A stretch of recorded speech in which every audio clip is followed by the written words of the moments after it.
மணிரத்னம் அவர்களின் தளபதி படத்தில் மம்பூட்டி அவர்களின் உதவியாளரில் ஒருவராக நாகேஷ் அவர்கள் வருவார்.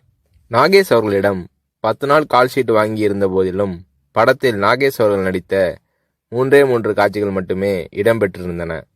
பிறகு ஒரு நாள் ரஜினி அவர்களை நாகேஷ் சந்தித்த போது, மணிரத்னம் என் கால்ஷீட்டை வீணாக்கிவிட்டார், இன்னும் சில காட்சிகளில் என்னை பயன்படுத்தியிருக்கலாம் என்று நாகேஷ் அவர்கள் தன்னுடைய ஆதங்கத்தை வெளிப்படுத்திய போது, ரஜினி அவர்கள் பதிலேதும் சொல்லாமல் புன்னகை புரிந்தார். அவ்வளவுதான்.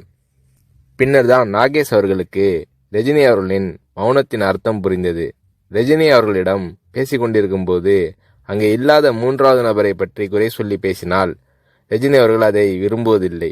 3வது மனிதரை பற்றி பேசுவதோ விமர்சிப்பதோ நாகரீகம் இல்லை என்பது ரஜினி அவர்களின் பாலிசி.